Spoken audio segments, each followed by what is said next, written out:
Hey everyone, welcome to Startup Table Talk. My name is JT O'Donnell. I'm the founder and CEO of Work It Daily and the host of today's show. And I am so lucky today to have Lynn Holland. She's one of our executive experts at Work It Daily, but she specifically is going to be talking about the three pillars of a successful lean business launch in 2024. We all know that massive change has gone on over the last few years. In fact, at the time that we're recording this, there's a lot of upheaval and in business and what's happening in the world of business. But we all know that, the bigger the disruption, the bigger the innovation. And I'm sure we're going to hear a lot from her today about just how much opportunity is out there. So I think this is going to be a very positive session, and I don't want to waste any time. So I want to bring her straight up to the stage. Hey, Lynn, thanks for doing this today. Good morning. Thank you. So what I want to do is set the expectations for everyone here today. Please post your questions in the chat. And more specifically, if you're thinking about startup, what are your biggest concerns? What's keeping you up at night? I know she's going to be covering off on a lot of it today, but we want to make sure that we cover all of that. So don't be shy, get those questions in there. But with that in mind, Lynn, I really want to talk about this idea because the subtitle to today, which I didn't mention, is getting to market on the cheap. And I got to say, I absolutely love that. So clearly, something brought this to mind that you knew you needed to do this talk today. Tell us what made you decide this was the thing we had to talk about. Yeah, so I'm a repeat startup founder myself, and it can be so daunting. So, in our session, I really want to inspire our audience that there's a way to leave a job you hate. Maybe you want to start a side gig, you want to insulate against everything that's so crazy happening in our economy. Or maybe you have a dream of something that's a great idea or something that you want to fulfill in an audience that you want to serve. And so I want to encourage everybody that this is possible, and you can do it without having done it. You can do it without a big budget. You can do it without even having a team. And the key is really thinking like a guerrilla warrior. So that's kind of the tone of this. And I'm excited to share a lean go to market framework. And for those who stay till the end, we're going to talk about 5 questions that we have to answer for our buyer to ever get them to swipe our credit card. I love it. I love it. Perfect. So this is a working session, which is awesome. So let's definitely jump into this. So I want to talk first. Let's look at this. If I can get the slides right. There we go. Bad news for launching a venture. So let's hit us with the bad news first, Lynn. Okay, so there's always going to be people that are going to tell us that we're absolutely crazy, and they're going to point to some reasons. So I want to prepare everybody. These are the reasons that they'll say, don't even bother launching a venture. So there's stressors. True, there are stressors. They're going to say that it's too risky, that 5%, the statistic is 5% of ventures even make it past 3 years. And they're going to say, how are you going to be different than the 95% that have failed? But I want to talk about why have those folks failed? So they've spent too much money in launching the thing. They've built something, number 2 or B, that they thought people would spend money to buy. They haven't done anything that's new or different. And they've probably used a more random process for getting to market.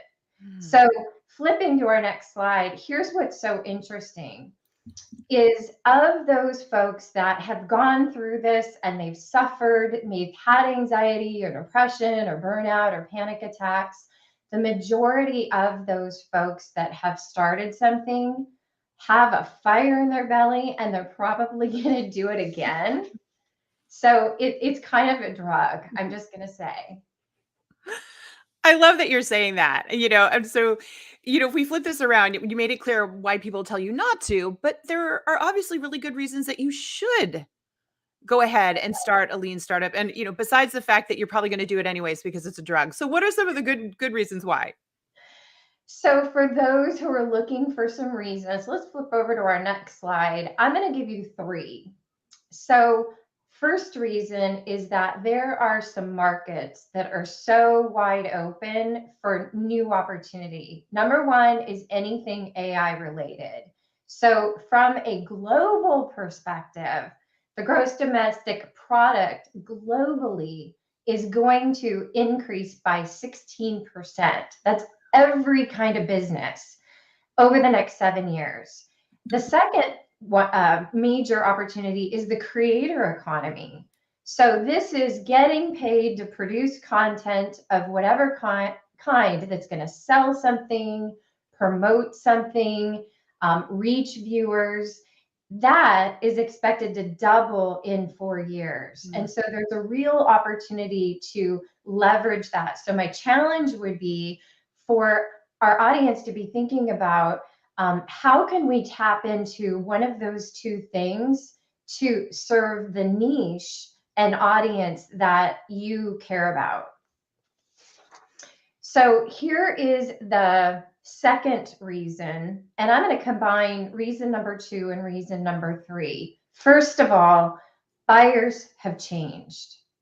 And reason 3 is that they do not want to be sold anymore. And so this means that what they're looking for from us is to enter the conversation that they're already having in their own head. So they want to connect with us in the native networks where they already spend time. And they want us to, with content, to be educating them and demonstrating for them how do we solve their problem and why should they trust us. And they're going to go for that. They're going to look for us on a landing page or a website, in our social media, with our online content. And they're going to look for social proof. And that could be reviews or comments from other people or research studies, but they're going to do their shopping that way. So let me ask you, JT, you have a massive following of people and you teach people how to use content. So I would love to get your thoughts about how our audience can really exploit their content and gain viewers. It's a fabulous question. And I just want to go back. I love that you put number 1 in there. I read an article this week that says the creator economy is a $250 billion economy. And yet it's only 20 years old and people still don't recognize it as an industry and as a potential area to have a job or run a business. It blows my mind, when you think about that. But for me, it's always been about understanding that your goal isn't to be the best. Your goal isn't to be the expert or the guru. Your goal is to simply document your knowledge. Document and share what you nerd out about, what you care about. If you think about it, until we had the power of the internet, the only way you could really impact people was face to face, where you got to exchange thoughts and ideas and essentially be persuasive, right? Mhm. And so now we have this incredible tool that has dropped the geographic and economic boundaries to having those conversations that lead to opportunity. So if you just Mhm. look at that in the most simplistic form, if you look at everyone that's listening here today and saying, if I just break this down to you, what could I start sharing? How could I Mhm. start serving my network by Mhm. documenting my knowledge, by Mhm. being curious, by curating content that I'm already curating and reading and consuming for myself that perhaps others would be interested in? And I'll just share my point of view, just like if I was sitting in a room with people and exchanging thoughts and ideas. And if you can Mhm. grasp that simple concept, you start down that journey. And I think I look at someone like you who was an early adopter to this, right? And really saw the potential and has worked her journey of content documentation to this point where it's really crystallized for you how valuable this can be and where I call it your UVA, your unique value add is in the creator market, and I just think that's so amazing and proves that anyone can do it if they can just be consistent with it, and work the process. Think about, I mean, how you must feel like you've had so many aha moments along the way, right? Compared to where you started to where you are today. Oh, it's constant turning rocks over, and you think, okay, I got the thing, and then you hear something or you learn something new and you interact with people, and that's something important for us to talk about in the process of launching. It's all iterative. Yeah. And that's why it's so important for us to be connected to our audience. And so we're going to talk more about that. I love it. So I think it's I also think why that's you stay lean. I think I love, love, love that you came in here saying it doesn't need to cost a fortune, keep it cheap. I think that's absolutely huge. Love it. I want to ask you this though. I'm jumping ahead to your next slide because let's talk about misconceptions. I think a lot of people have misconceptions about this that you're going to debunk for us. Yes, yes, they do. First, let's start with thinking again like a guerrilla warrior. So, our approach to this is, I'm lean. I don't have a lot of resources. How can I make the most of what I do have?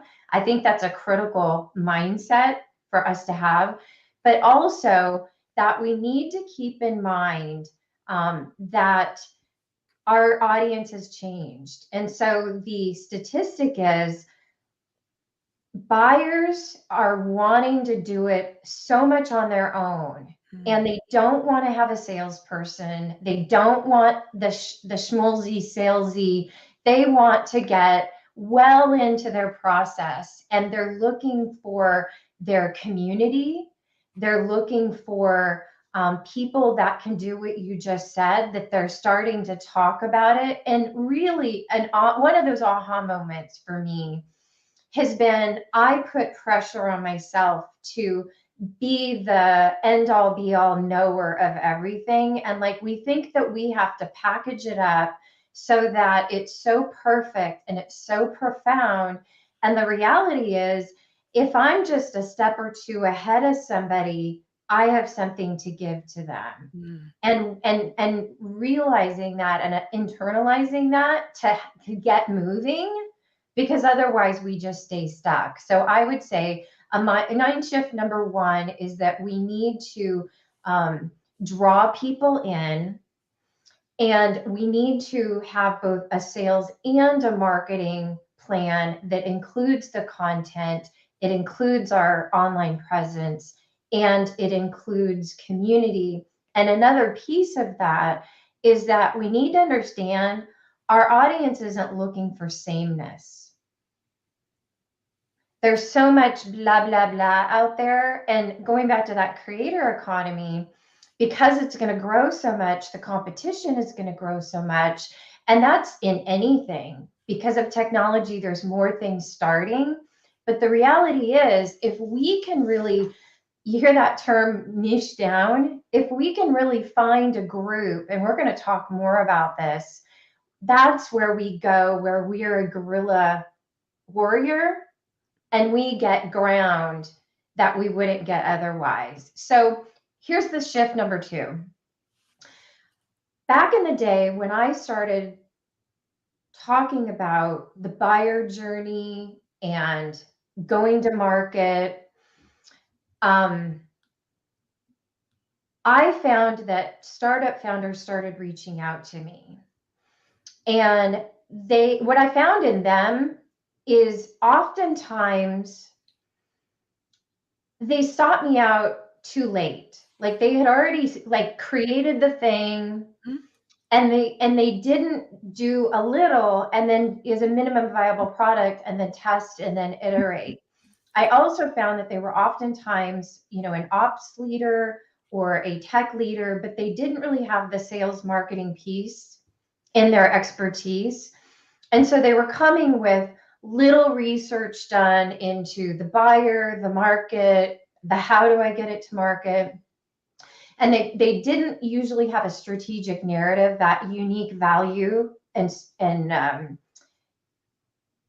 proposition that you mentioned. They didn't have marketing assets. They didn't have marketing technology. So they were trying to use just an email and a spreadsheet. And they hadn't budgeted for both sales and marketing. And so this is the mindset.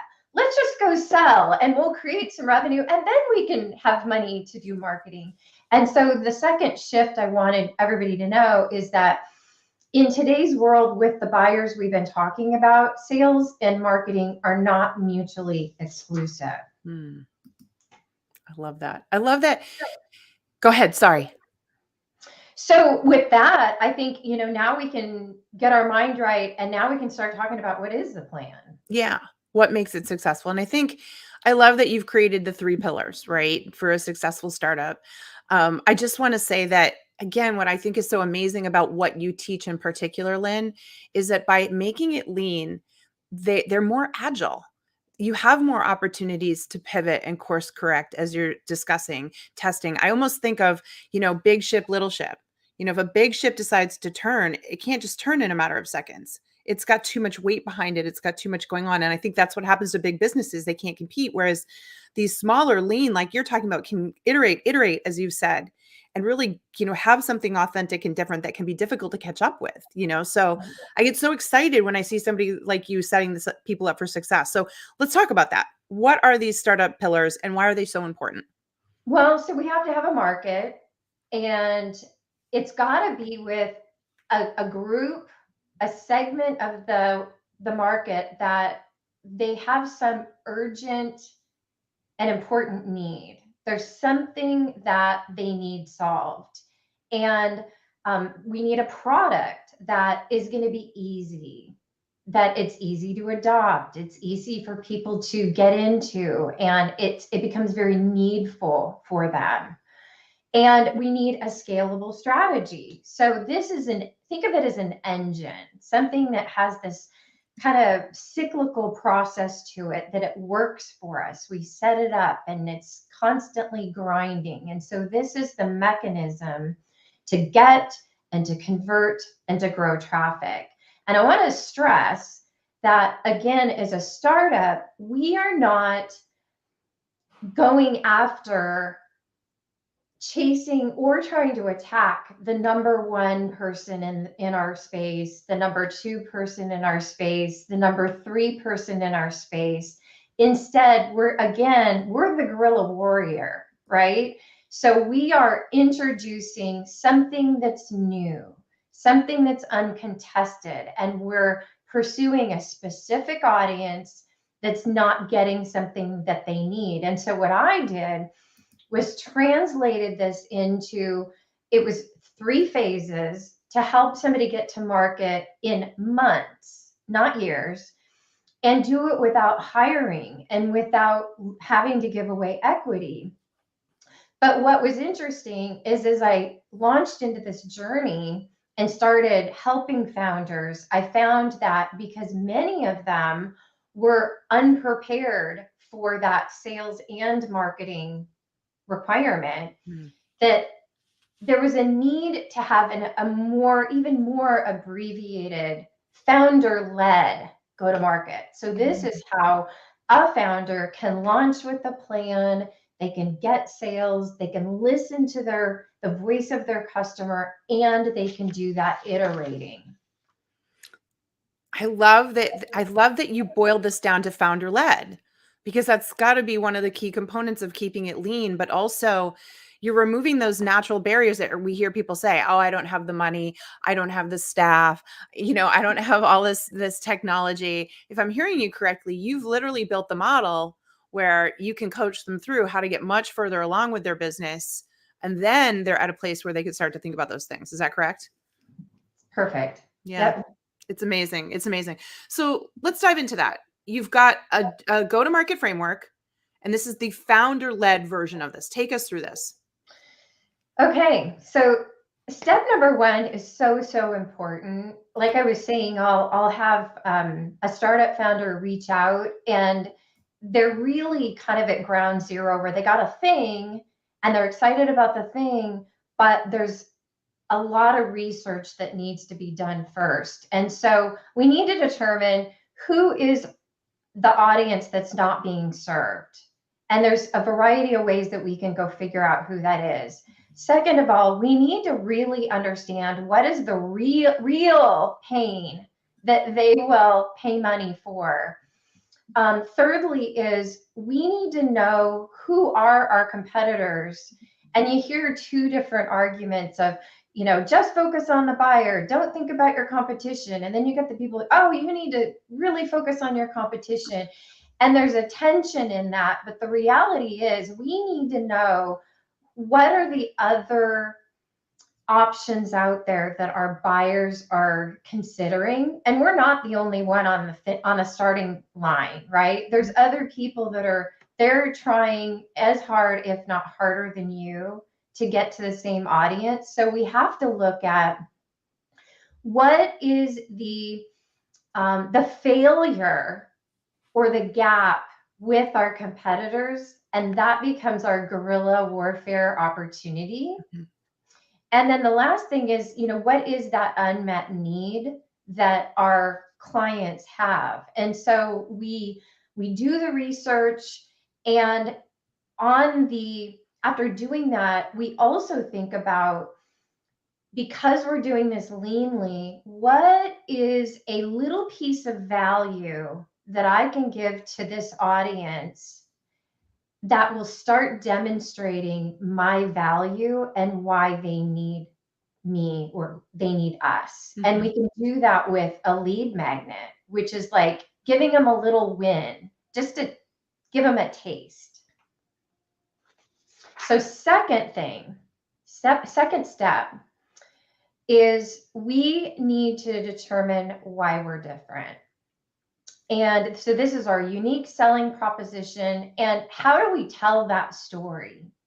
So we're figuring out what's the main deliverable that we're promising our audience, and what are the steps that they need to go through to achieve it. And we package it into something irresistible. And I know we've talked about Alex Hermosi that does such an amazing job of, if anybody hasn't seen that, you go to his website and he has a free content on how to do stuff. And so his how to package up and do an offer, highly recommend. So we make something crazy for them not to buy. And then we've got to let them know what is the cost for them to take advantage of this, and what is the one action that our audience needs to take to get that benefit. And then we create that lead magnet. So that's the way that we start giving value, and we really start a relationship with them at that point. So that takes us to step number 3. So this is where we use what we already have. So we're all on LinkedIn. So we use our LinkedIn like a landing page. It's like a mini web page for ourselves. And we attach that lead magnet. We start building an email list. And this becomes sort of our little space that we create for our audiences to get to know us and learn about our offering. And we start answering the questions that any buyer is going to want answered if they're ever going to swipe their credit card with us. So that takes us to step number 4. And this is all about activity. So at this point, we've got our needy niche, people that need us, and we have a product that we've got a new angle, that we're addressing something different. And now we are going to, number 1, we're going to pursue potential early adopters, the people already in our network. And we're basically going to buy in their business to start, because we need people that are going to give us feedback, and they're going to help us iterate, and they're going to help us build case studies of people that have done the thing with us and it worked and they liked us. We're going to also get on camera every week. So I'll do interviews with folks and get them talking. And it's like having coffee. But what we're doing is we're talking about you teaching and demonstrating and interacting with your audience. And we're also, thirdly, doing targeted content. So JT, I learned this from you. We have to lay down, and we talked about it before, putting our gravitas down. So we, in this process, talk about what we know, our authority. Number 2, we have some promotional content. So we're giving opportunities to interact, inviting our audience to spend time with us. And we talk about our solutions. And thirdly, it's personal. Like, they're seeing our personality, they're getting our point of view, and they're starting to feel familiar and start to build trust with us. And then the 5th step which is so important too, is we have to do all of this in community. And there's really three parts of this. It's A, we're reaching our audience, our ideal customer, but we're also building relationship with our peers, people that are kind of on the same journey, that have a similar audience, and we want to support each other. So we kind of tag team. And then the third thing is plugging into communities. This is important, especially as you use the term a business of one. So we're all a business of one to start, and we need to find communities of like people that also want to grow, where we're going to get support and we're going to get resources. And like Work It Daily is a fabulous example of that, that the community we've built is so meaningful. And I know everybody that's in our executive group really depends on that. So that's a resource that people are really going to want to think about and take advantage of. I love it. Lynn, this is such a great framework. And the fact that you could break it down so simply really shows actually improves your depth of knowledge. Because I think for anyone to be able to teach something like this and be able to start with a simple framework, they really have to know and have done it a lot in order to synthesize that. Let's talk about, you said in the beginning, the buyer questions we have to answer, or the sale is going to get killed. Because I think, to your point, this is going to have to be addressed if you're going to move forward. So walk us through this. My thought here is just giving folks something to think about as you're making your message, as you're thinking about your buyer. And this is really the journey that we need to take our buyers through. And if every piece of content that we create, every marketing asset that we, develop, our sales journey that we're taking our customer on, our prospective buyer, we need to be answering these questions for them. So I just wanted to share this as a point that you could be using to be thinking about. And I can share this with everybody as well if they want a copy of it or jot it down or screenshot it. But I think these are really good places to start with our content, with our message. I love And that. So, folks, as a reminder, you can find Lynn on LinkedIn, and she is inviting you right now. Do not miss out on this opportunity to connect with her on LinkedIn so that you can get access to this, which I think would be huge, very, very important. Lynn, I want to take just a couple of questions. I know we've taken up a ton of your time, so let's look at that. The first question we have is from Michael. And Michael is saying, what if supply and demand are out of sync of 2024? We know there's a lot of uncertainty going forward. Will your lean startup's ability to iterate quickly become the secret weapon in the marketplace? Kind of like that. yeah, good question, Michael. So going back to what we were saying about really being tuned into our audience and then hearing from them and iterating along the way, that is a secret weapon, that we are making sure that what we're putting out is different.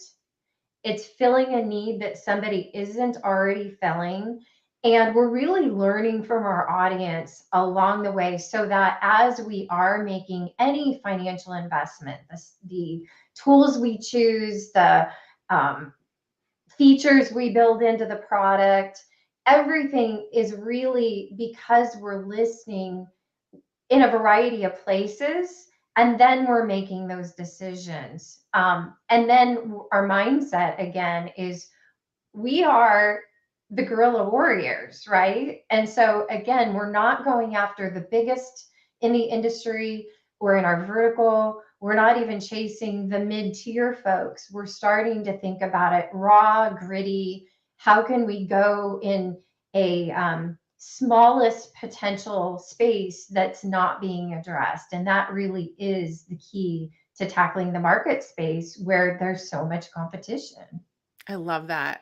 I love that. All right. We have time for one more question. This one came in through another source. The question was, how do you know the right go-to-market strategy to start with?